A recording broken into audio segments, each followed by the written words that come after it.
Good evening, and welcome to another edition of Unlock the Door Radio here on UCY TV Productions. This is your host, Michael Cross, here with what I hope will be an hour of good, stimulating discussion.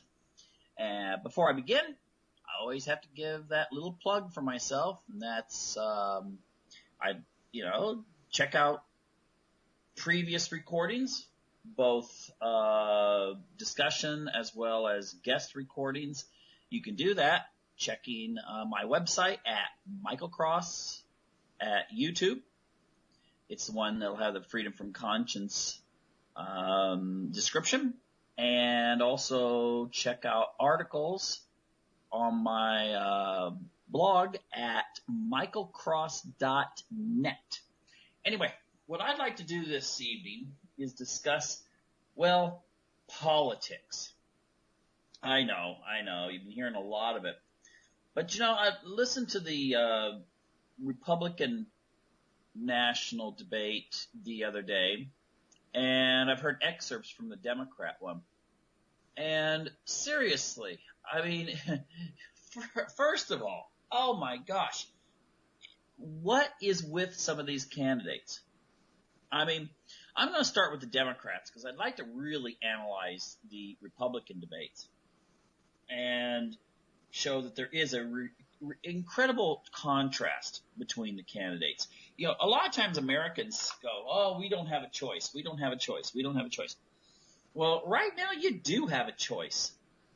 There's a wide range of issues as well as ideological standpoints that are going to be very important in this election. So I would really encourage people to get out there and be active and support their candidates. Now, first of all, though, one that hopefully not too many people will be supporting, but Hillary Clinton. Now, Hillary Clinton, what can we say?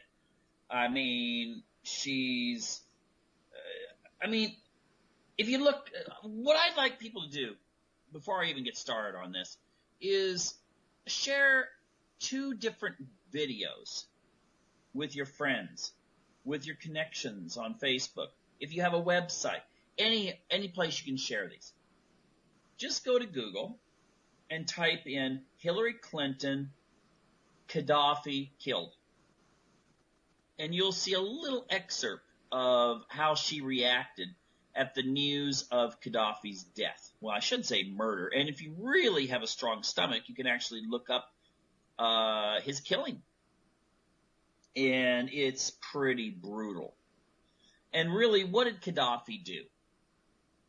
He wanted to explore the idea of going off the dollar. He wanted to set up a African European Union. And what it would do is he would have given money to countries that would pledge non-corruption and transparency in their governments. And that money would be based on going out and developing the resources of Africa. Oh, wow. That's pretty nasty, isn't it? Let's just go ahead and bomb his country into oblivion. Set it back. Make it a Hobbesian nightmare in which now ISIS is a very key player, as well as Al-Qaeda. The guys that blew up the Twin Towers. Okay?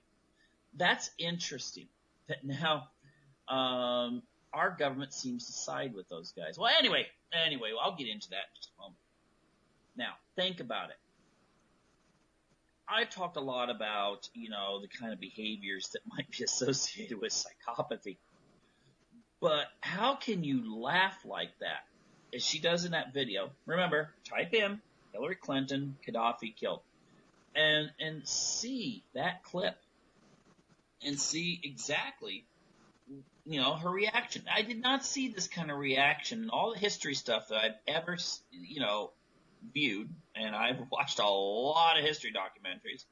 I've never seen like in World War II when leaders of Japan or Germany met violent ends, where Truman or Roosevelt got up and acted like that. I mean, that is just despicable in my opinion. But like I said, go to Google and just type in Gaddafi killed Hillary, and then just and you will get the actual title that you can look at is Hillary Clinton on Gaddafi. We came, we saw, he died. Okay? There's a whole bunch of other titles you could type in, for getting other sites, Hillary Clinton laughs about killing Muammar Gaddafi, those kinds of things. But you know what? I noticed something before I go on with the other video that I'm going to talk about. I don't see the Democrats bragging about Libya. A few years ago, it was, let's go after Libya. Oh, we're gonna bring democracy. Gaddafi's killing his people. Yeah, any of that true? I mean, was he killing his people? It seems that, this was greatly over-exaggerated, which is a polite way of saying it's a lie. Nowadays when you see commentary on Libya. But what I'd like to see is Obama and Hillary actually come out and say, yeah, we took out the Libyan government, and Libya's what it is today because of us. Oh, come on. That would be fantastic, wouldn't it? I mean, take ownership. Embrace it. That would really, really be fantastic. I'll tell you one thing. The problems that they're having right now with flotillas of people, many of which you are not coming from war-torn areas, from Africa into Europe, that didn't exist during Gaddafi's reign. Why? Because he'd made a deal with Europe that he would make sure that kind of stuff did not happen. But, look at all that we've gained from Gaddafi being knocked out. Thanks, Hillary. Thanks, Obama. You've done so much for the world today. Speaking of another video, there's another one you can type in. Let me see. I think that if you go to Google, that's right, you just go to Google and type in, let's see, you're going to get a lot of hits first, so when you go Hillary lies, and then put in Bosnian gunfire. Oh, yeah. The first two that pop up. The whole Bosnian trip in which she claimed that she came under fire from, the enemy and so forth when she visited Bosnia. Check it out. Yeah, right. She doesn't look like she's experiencing too much violence in that news coverage, does it? But that's another one to share with your friends. Get it out there. Send it out on Twitter. If you don't already have Twitter, you should get it. In fact, if you want to add me on your Twitter, it's at PsychoMike777. So anyway. Oh, there's another video. Oh, the very big one that I wanted to come up with right now. And that is the Donald Trump thing. When she said that ISIS was using Donald Trump as a recruitment, no. What we need to do is, again, you go onto Google and you type in, let's see, bring it on ISIS recruitment. Yes. Now, if you type in bring it on ISIS recruitment, if you actually just type in bring it on, it's a movie that came out a few years ago, I think about some cheerleaders or something. But bring it on ISIS recruitment. And then you can watch that yourself. And you will see that Donald Trump's not mentioned in there. Okay?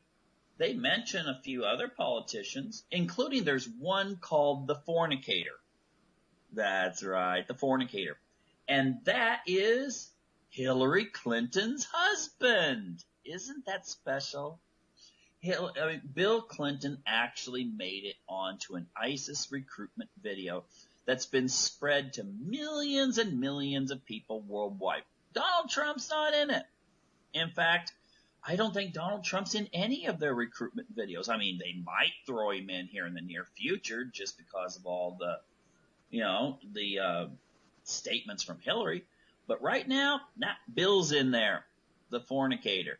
And that's not my words for it, because actually that's wrong, because fornication involves when two people that are not married and they're both single have sex outside of marriage. That's fornication. Adultery is when one of the parties is married. So the party that's married is actually the adulterer. So, hey, come on, ISIS, you should have had it saying the adulterer, not the fornicator, but maybe it's a difference in the way that they translated it into English. I don't know. But the thing is, that is despicable. In fact, I know in politics there's a great deal of lying that takes place. Oh my gosh, you lying in American politics? Yeah, it takes place a whole lot. But the thing is that we kind of expect better behavior from advertisers, don't we? When they come on and say something in an advertisement, we don't usually see that much ads, and we don't see that many attacks. I mean, if some of our fast food places, they come on and kind of imply that their hamburger has more meat to it than another one, or their buns are, of their competition just as bigger. It makes it look like the hamburger's bigger. I remember those from the 80s. In fact, those got used in, wasn't it an anti-Walter Mondale commercial or something? Anyway, I can't remember just offhand. But our political leaders, they're allowed to get away with all kinds of stuff, all kinds of distortions and outright lies. Now, the thing is, I would like to see a situation where Trump would take Hillary to task on this. And if maybe people should show up to Hillary Clinton speeches and, try to get in on asking questions. But the thing is that, I don't know, these are very orchestrated events, very orchestrated, and it's difficult to get into them, much less to be able to ask a question. And I say this, that's difficult to get into them, because I remember a few years ago, some students wore some Ross Perot. This is a few years ago. This was in the 90s. They wore some Ross Perot T-shirts to an Al Gore speech at the University of Oregon, and the Gore people actually went up, and it wasn't shirts, it was buttons, and they were told to remove those buttons. And that was kind of interesting, because this is at a public university funded by public dollars at a public event.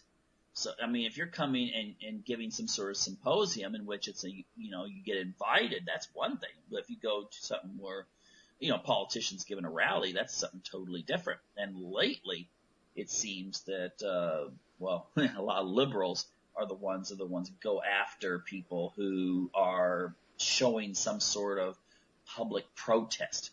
But they are, they've turned very well orchestrated. But if you give a chance, go. You get a chance, what you should do, too. And this is something that I really get down on conservatives for. You know what that is? They don't know how to get the word out.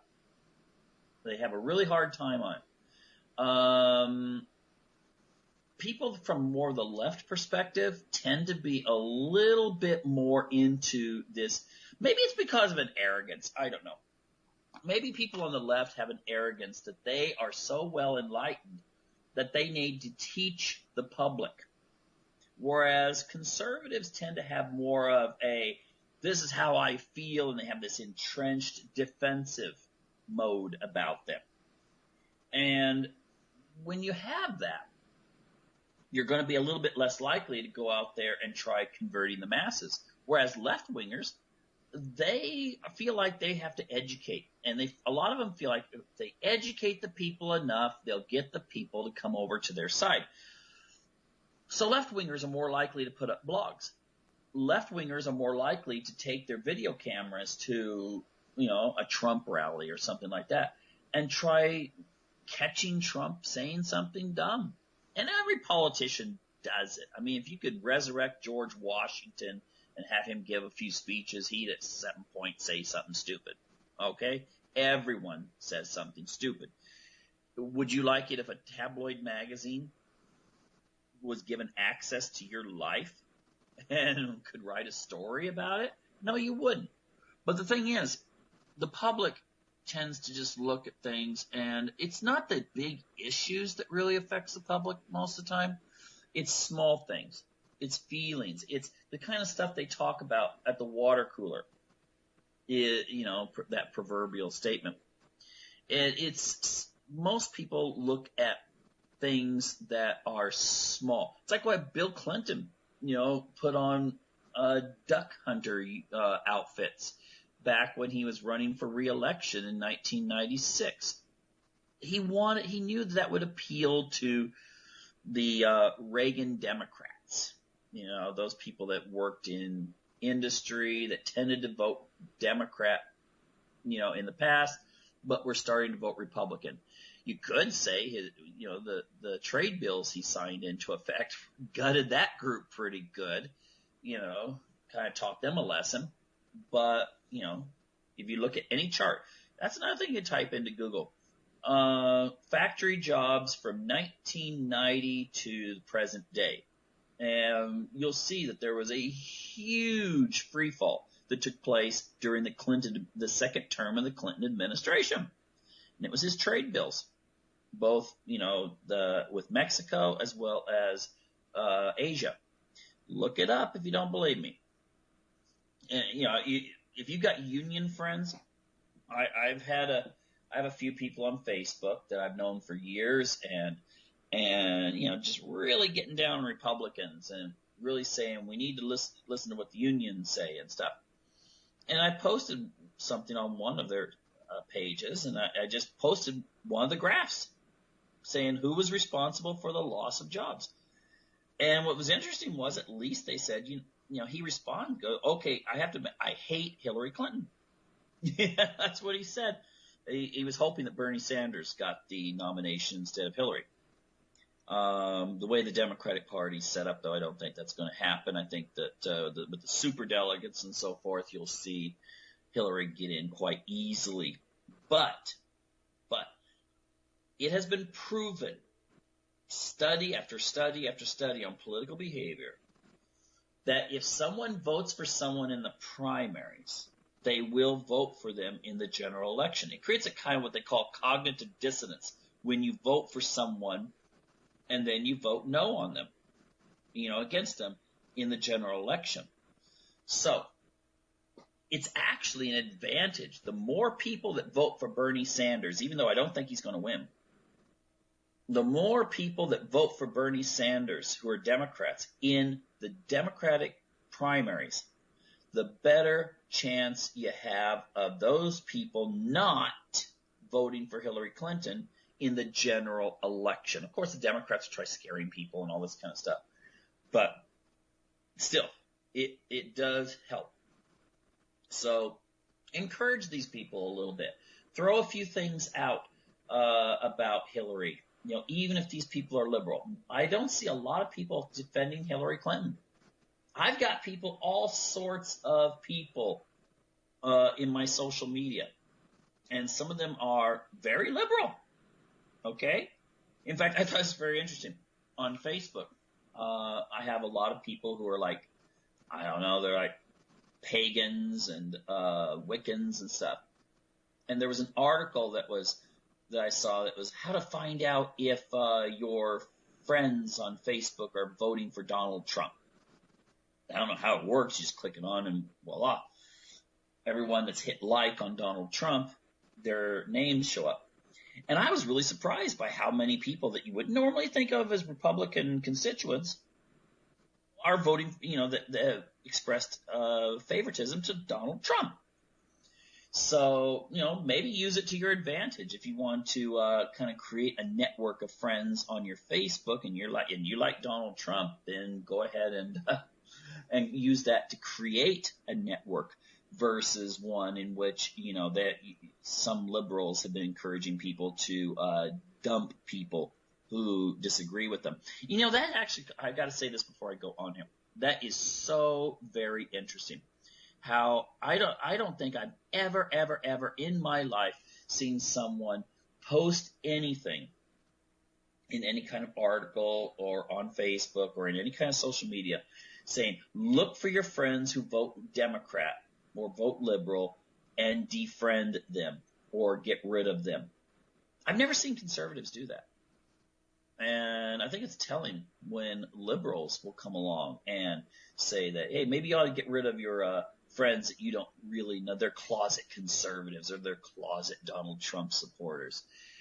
It's kind of interesting how the left makes politics an incredibly personal, vindictive thing. Okay? You see that. You know what? If I was a cake maker, gay couple comes in, I don't care if they're smooching right there at the desk. I'd make their cake for them. I mean, that's money. I don't care. Maybe the heterosexual couple that comes in has been divorced 3 times each, and they've not lived a lifestyle I would support. I'd still make their cake. I mean, it wouldn't bother me.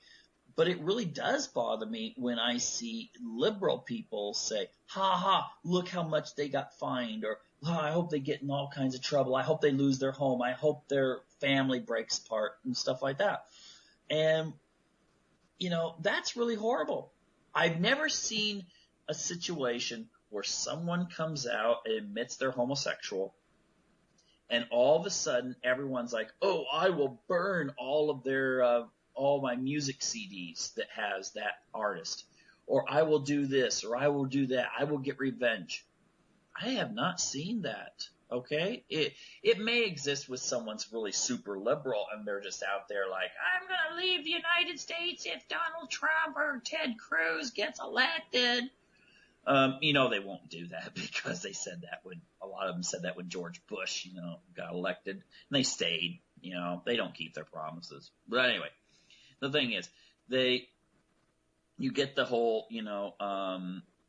those kinds of people. Maybe there are people that say, you know what, I'm not going to go see any of their movies, or I'm not going to buy any of their music, or something like that. I can understand that. But when it's just someone comes out and says they support something, and then all of a sudden, people are like, well, I'm not going to buy any of your books anymore. I'm not going to, listen to your music. I don't see conservatives do that. Okay? I mean, it must happen. I mean, there's, tens of millions of people that are conservative in the United States. But I don't see that sort of thing stated in public and really pushed with a vindictiveness that is kind of scary. So anyway, getting back to Hillary and the fornicator, that's what, ISIS said. First of all, I think that's actually kind of dangerous for someone to come out and start saying that because Trump came out with whatever statements he said, which I think that they weren't well thought out. It could have been worded differently. It would have been akin to in the early 1900s of saying we should cut off all immigration from Eastern Europe because some of those are communist. I mean, we did put bans on communists and said communists couldn't come over. Maybe what you could do is say that anyone who tries to come to the United States and there's any evidence they're connected to Wahhabism or the Muslim Brotherhood, what the thing is, you could look at certain ideologies, which I think would be much better than looking at the whole religion, and because that gives you a whole bunch of problems, because then you have to go into some sort of litmus test on how devout those people are. And, and then what do you say? What about Shias, Sunnis, Druze, all these other different subgroups? What do you do? So I don't think Trump's statement on banning, I don't think he meant it that way. I think he meant from areas where there's a lot of hostility.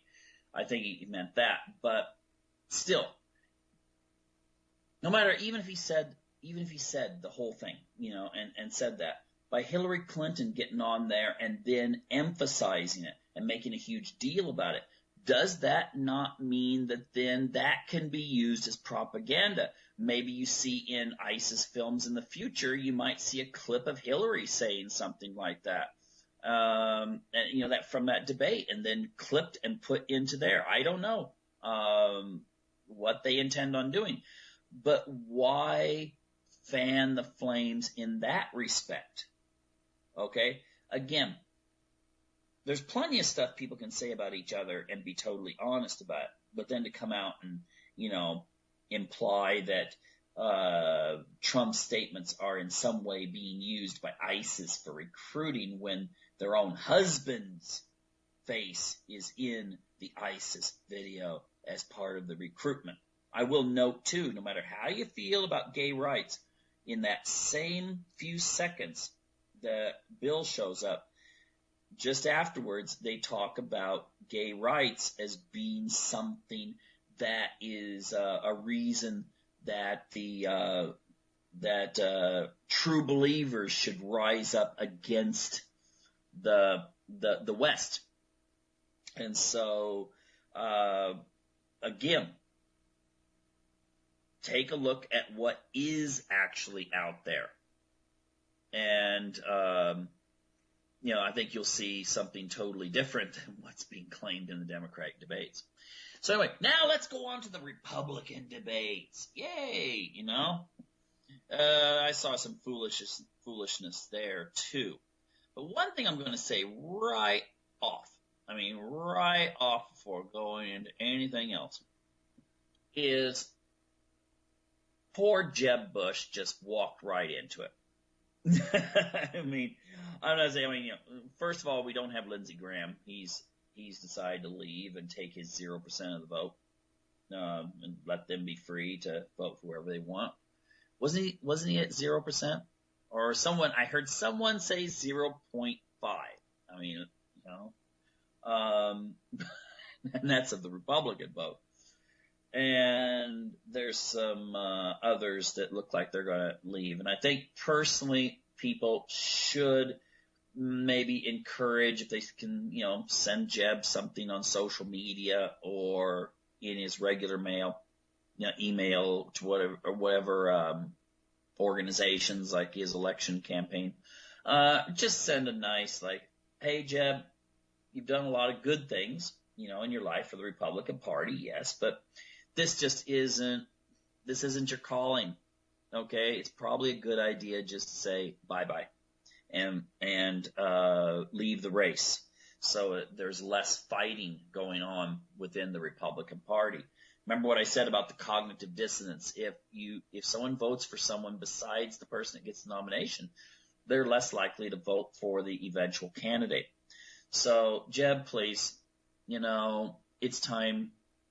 If someone was playing for your brother's football team, and the score, it was like half. I don't know that much about football, but you're halfway through. You've already done the halftime show, and you're down 100 points to 1. It's probably not a good idea to stay in. It's just good to say, okay, see ya. And that's kind of like where Jeb is right now. So people should encourage him to leave the race, and maybe the money that would have been donated to his campaign will go to a better cause that can help the Republican Party later. So, but anyway, the whole thing. When he took on Trump, and Trump made him look like a little schoolboy who's getting picked on by, on the playground, and showing no presidential fortitude whatsoever. That was embarrassing, actually. I felt sorry for Jeb. Not sorry enough that I'd vote for him, but sorry enough that I think that he kind of shot himself in the foot there by going after Trump. There was different ways. And Trump is someone who knows the media. I could imagine a debate between Trump and Hillary. would be interesting to say the least. But Trump knows what to say, how to say it, and get the publicity. And then I think he really has something in mind. You know that technique that they teach you in neuro-linguistic programming? Maybe you don't. Where the best way to pick up a woman, if you're a guy, best way to pick up a woman is to give her a backside compliment. First, you go up and you say something that's kind of like, "Oh, where did you get that dress?" Or, "Oh, your hair. I mean, what happened?" And then when they're like, "Oh my gosh," because psychologically they're like, "What have I done? What have I done?" Then you say, "No, just kidding. Your hair is beautiful. In fact, it's ravishing tonight. I just, had to point that out." Then all of a sudden the person's like, "Oh, you're so wonderful." It's a psychological game of manipulation. And I wonder sometimes if Trump actually makes these kind of outlandish statements, because then later when he clarifies, people are going, "Oh, that's what he means overall." Okay, probably the media's distorted it, and he's getting all kinds of free publicity. I mean, Trump is the center of attention. If you're looking at world politics, Putin is the man, okay, when it comes to world politics. And when it comes to American politics, it's Trump. Everyone's focused on Trump. Trump has spent hardly any money on advertising. Have you noticed that? Hardly any money on advertising. Because he knows what to say, so the media will suddenly it's like those old 1950s movies where you have like 100 media people, and all of a sudden the main character says something, and they're all running to their phones and calling in and setting up the morning edition, with that headline.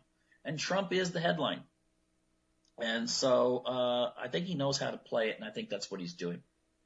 Now, aside from Bush, please, Bush, just say bye-bye. Join Lindsey Graham. You guys can go fishing or something together and reminisce about this election.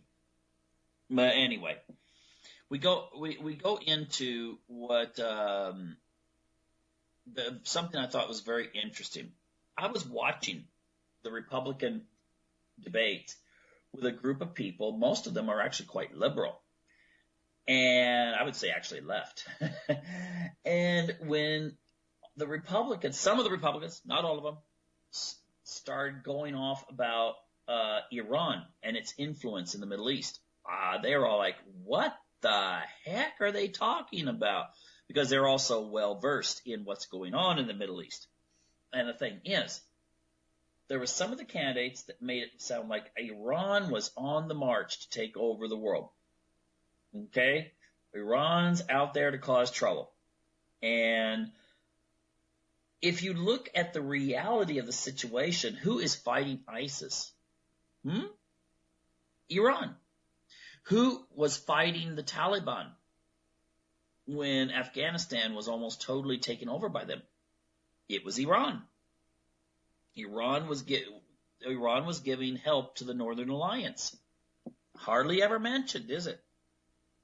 Now, the thing is, when some of these candidates were basically wetting their pants about Iran's to take over, oh my gosh, the world of the world, and oh my gosh, and everything, trying to probably put on a really good show for the people who are, the interests that are supporting them. The thing that we have to look at is, why is Iran outside of their borders right now? Is it because Iraq is like, oh great, we've got ISIS trying to take us over? Syria, they're there fighting ISIS, helping the Assad government. Notice I didn't say regime. That's a negative term that's used when you want to put down a government, and the media in America is always like, the Assad regime. I'll say government. Sometimes it's better just to say, just go all out and not play the game of the media. Did I say Assad's a great guy? No, I didn't say he's the great guy that, is going to be, given sainthood in the future in the Catholic Church. Okay? Not saying that. But when it comes to what's going on, would we really have wanted the crazies in both the Republican and Democratic Party that wanted to bomb Assad a couple of years ago, therefore destroying his military and then leaving it to be taken over by all these radicals. There are no moderates. It's just like, was it Cruz who said trying to find moderates that are fighting Assad is like trying to find a purple unicorn? Okay? The people that are fighting in this war are not the kind of people that set up democratic governments after they get elected.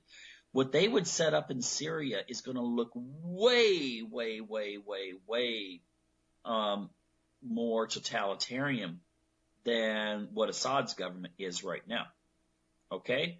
And I was talking to a Syrian woman the other day. She was a refugee. And she actually did say that, I think most of the people aren't even wanting to be involved in any fighting over there. But a lot of people have lost family on both sides. Okay? Alawites, they're a Shia group that mostly supports Assad. Sunnis, it's fractured in the sense that there are many Sunnis that support Assad, but there's also most of the opposition to Assad is from Sunnis. People have all lost at least a cousin. Okay, families are big over there. And so you might have 45 or 55 cousins. And the chances that one of them has been killed in this war is pretty great. And people don't generally forget over there when something's happened to one of their loved ones. It's more of a sense of revenge. And she said that if Assad's government fell, that the victors would probably massacre the Alawites. You're talking about Rwanda-style genocide against, a couple million people? And who is associated with the Alawites? Well, there's a couple million Christians. And because Assad's government has protected the Christian minorities and whatever's left of the Jewish minority that stayed and never went to Israel, and other ethnic and religious minorities. So the thing is, the last thing we really need is for that government to be toppled right now. Now, does that mean that it will last? I don't think so. I think what will happen if the worst nightmare of some of our candidates, such as Rubio and Christie, came true and Assad wins, probably what will happen is at some point you will have an evolution, just like you did in Latin America when all those dictatorships that used to exist there. You'll have an evolution into a democratic system eventually. But if he's toppled and the people that the U.S. and interest in Saudi Arabia and other Gulf states have been funding, they get elected, or not elected, they just take over, then you are going to see some really nasty things, and the interest of the United States will not be represented. Now, the thing I thought was one thing that got a laugh out of the people that was, it was one of those like you got to be joking type laughs from the crowd I was with, was when Rubio said that there needed to be how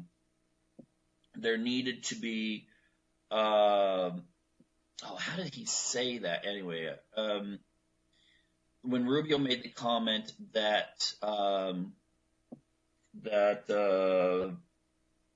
you should have the government in Saudi Arabia and so forth we should work with them more. And the thing is, again, the woman I was talking to from Syria, when I said that some of the candidates had said that maybe Saudi Arabia should play a bigger role in what would happen in a transition in Syria, she's got this look on her face, and she wasn't a supporter of Assad. She's got this look on her face like, oh, great. Because you know what? If you know what's going on there, you realize that the Wahhabist viewpoint has had a huge impact on this. Again, here's another video I would encourage you to listen to. And there's even an edited version. You can type in edited version. It's a BBC documentary called Bitter Lake. Just go to it. Watch it. You can look at even the teacher edited edition, and you'll see how Wahhabism has had a huge impact on the conservative, and I don't mean conservative as in Ronald Reagan, but more of the conservative view in Islam.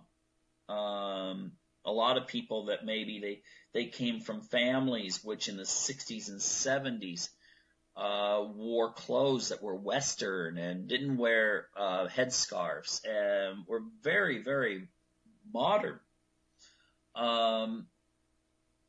Their children, primarily even the females, are now wearing hijabs. They're very much more conservative. But a lot of this has to do with the fact that Saudi sponsorship of mosque building around the world, and then having an influence on the the imams that are chosen. That has a huge impact.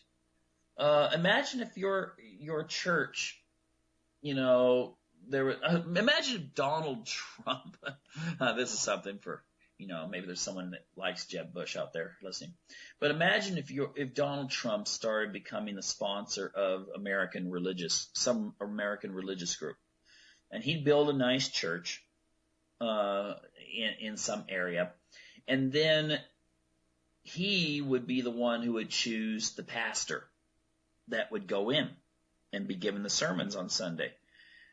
Don't you think that eventually that particular denomination would become far more like Donald Trump in its ideology? Because he would be the one choosing who gets in there and having a huge impact on the selection process, and you would have a more and more and more conservatism. Although I won't say necessarily that Donald Trump is totally conservative in the traditional sense of the word, or what's, a lot of the neocons have tried to redefine conservatism now. Kind of a pity, actually, that conservatism has been changed from being America first to America policeman around the world. Remember one thing about neocons, I gotta say this.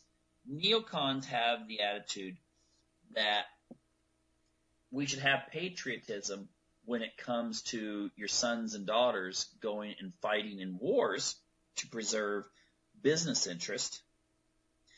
But when it comes to preserving those sons and daughters' ability to get jobs and not having their jobs shipped to other countries, and this whole social contract just kind of gets torn up. And neocons have had they've had a very negative impact on what we define as conservatives today. A neocon is not a conservative. A neocon has certain overlap with conservatism, that being, you support free enterprise and you're against socialism. But that's as far as it goes. Their attitude towards corporatism and their attitudes towards intervening in other countries and forcing their ideology of basically what's good for business is good for the country is not the kind of conservatism that you would have found in the 1950s and the 60s and the 70s and the 80s. Okay? So yeah, neocon viewpoints have spread a lot.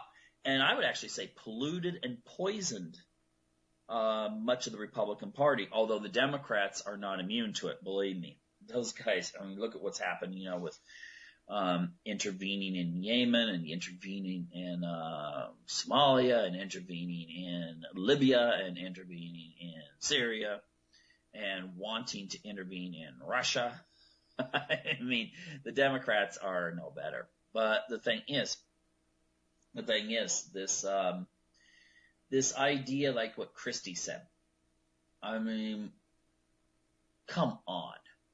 You establish a no-fly zone. First of all, how are you going to establish a no-fly zone over Syria? And I guess that might include Iraq too, but let's just say Syria. How are you going to do it? Christie, have you heard of something called the United Nations? Yeah. I wonder if Mr. Christie knows that there's 2 countries in the United Nations that have veto power on the Security Council, and only force issues that involve military intervention and force have to go through the UN Security Council. And there's 5 permanent members, 3 of which, United States, Britain, France. You might be able to pull them into it. Doubtful, but you might be able to pull them into it. But definitely you're not going to pull China and Russia into it. So they were going to veto anything, Christy. So, Christy, you could write up some resolution going, we want to have a no-fly zone over Syria. And you know what's going to happen? Veto. It's going to be dead. It's going to be dead before arrival. Okay? So what does that mean? NATO is going to establish a no-fly zone? Do you realize what setting up a no-fly zone in NATO's name would mean? Well, that would mean that if you set up a no-fly zone and then a Russian plane flies in there attacking ISIS and you shoot it down, that's NATO firing at the Russians. And essentially, we get World War III. As Rand Paul said, he pointed to Christie and said, if you want your candidate for World War III, there he is. And, what really scared me, though, was when Christie made those statements, there was some applause in the audience, which is like, ooh, someone get the medication out. But anyway, the thing is that Paul was actually correct. Rand Paul was great there, in confronting Christie. And it actually turned into a situation in which you had the candidates who were for intervening in Syria and toppling Assad, and those against. And the thing is, I just give attention to the you had Cruz, you have Cruz. Okay. You've got Cruz, you've got Trump, and you've got Paul. Okay, that appear to say, hey, it's not doing America any good intervening in these countries and toppling governments and then winding up with something far worse. And this, I think, then you got Rubio and Christie, who apparently want to do these things. It's not good. And I think that ultimately Republicans even, and definitely many Democrats, are tired of the wars. They're tired of all the intervening. And essentially I think the poor Arab people are tired of getting their cities blown up. Okay? I mean, face it. Look at what cities look like today in Libya, in Syria. Syria used to be, from my understanding, one of the most beautiful countries in the Middle East to visit. Its cities are pulverized and destroyed, with many of their people living in tents. Many people stay in their homes because they're afraid if they leave their homes, they'll be taken by someone. Okay? And here we've got people who are so dead set on, we got to get rid of Assad because Assad happens to like the Iranians and the Russians happen to be there too, and we just got to, we will fight till the last drop of Arab blood is spilt. That sickens me, actually. Okay? That's not America. And that's not conservatism. All right? This is not an ideological war like in Reagan's day, in which you had clear, Marxist on one side and clear, well, sometimes not so clear, but at least Reagan had a view of fighting for an ideology. The neocon idea is basically just get rid of people who are in the way of whatever America says they should be doing. Okay? And ultimately, that's not in America's best interest. And who are these? And to expect, oh my gosh, this is horrible.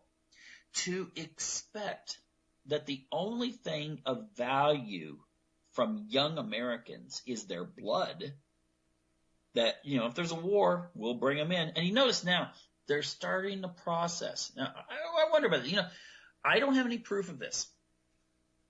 Well, I do have proof of one thing. Well, we know the Pentagon and other entities of the U.S. government have an influence on movies that are made in Hollywood. They have influence on literature. And have you noticed that ever since like the mid 1990s, that, and it's mostly sci-fi, that you started seeing science fiction. There were exceptions in the past, but it became predominant that science fiction fight scenes had to include female pilots, female infantry. You suddenly saw, I mean, I still remember scenes, and again, I don't know if, whether that's just they threw it in just to, for fun, or if there was a Pentagon influence. But you had scenes in which you had soldiers in sci-fi movies, where you had men and women showering together, who were in the same unit. And the thing is that this brings up a question. Is this part of a general indoctrination to get women wanting to join the military, so that in the future, if there is some big freaking war started by the U.S. government, okay, now, it used to be a lot of countries poked at America. No, actually, it wasn't that much. During the Cold War, the Soviets did things underhandedly in various parts of the world, and the United States did too. But now it wasn't so much direct poking. And now we have direct poking in which it's mostly America. Oh, I won't even say direct poking, it's America going over the baseball bat and, bonking the Chinese dragon and the Russian bear. And then whenever they respond, it's like, oh, look, they're warmongers. We need more military money. We need more money for military. And of course the Republicans jump up there and go, yeah, so we need more weapons, please. And, Democrats go right along with it because they're getting money too. So essentially we are spending all of our money on military, and our infrastructure is dying. Hey, did you notice when the lady in red, I forget her name, but I just thought this is the lady in red, that was at the Republican. Wonder if she chose the dress just because of that song. Anyway, and she made the comment about Trump. And when Trump said, we need to build up our infrastructure, we need to do this and this, we should not have gone into Iraq. And she made some snide comment about, oh, that's what the Democrats are saying, or the Obama or whatever. Now, I thought that was just ironic. But the thing is,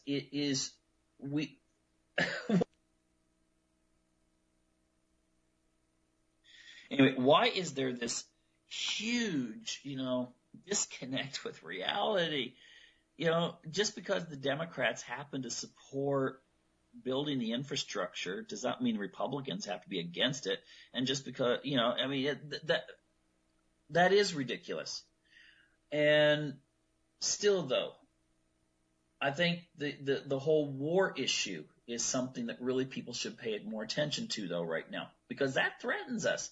What good is what little tiny bit of infrastructure the United States has? It's not crumbling if you get into a big war with China and Russia. And a no-fly zone in Syria, or continuing to back the Syrian terrorists, the Syrian freedom fighters, or as Cruz would say, the purple unicorns. Why is that in our interest? Okay? If even a fraction of that money could just be sent to help the Syrian refugees, think about what that would be like. If suddenly the U.S. government, and I would support this whether Democrat or Republican was in, a big, huge appropriation to help those refugees. Kind of like, America helped do it. I don't know if Saudi Arabia is helping. Does anyone have any information on that? Anyway, when it comes to America, though, that would be a better spent money. What did they get for the $500 million that Obama spent on training these so-called moderate fighters? They got some maybe a dozen guys trained, and then they surrendered to al-Nusra and gave their weapons over. Who those Humvees that Russia and all these other countries are having to bomb? Who made them? That's right, the United States. Why did the U.S. leave those weapons there? Okay, this is insane. and this has to be called out in this election. And when you do that, it seems like the candidates who have, at least some credibility when it comes to not going insane when it comes to war and destruction and just continuing this foreign policy that's based on just walking into Dodge with a bulldozer and just bulldozing the city down, and then wondering why everyone's all up in arms. It seems that Cruz and Trump and Paul are the ones who have their heads on straight and are not being controlled by people who have an agenda that I don't think is a very good agenda. So, again, I would encourage people, check up on all those videos that I gave reference to and get involved, set up your own things. Check out my website at michaelcross.net and see how easy it is just to set something up. Produce YouTube station stuff. You'll go out and film things or film your own self giving your opinions and bring in more and more people and pull away some of that support, some of that brainwashing that the mainstream media throws out at you in the United States. Anyway, that's enough for evening. I'll be back next week with another edition of Unlock the Door Radio here on UCY TV Productions.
Visit pigminenews.com and to subscribe, youtube.com/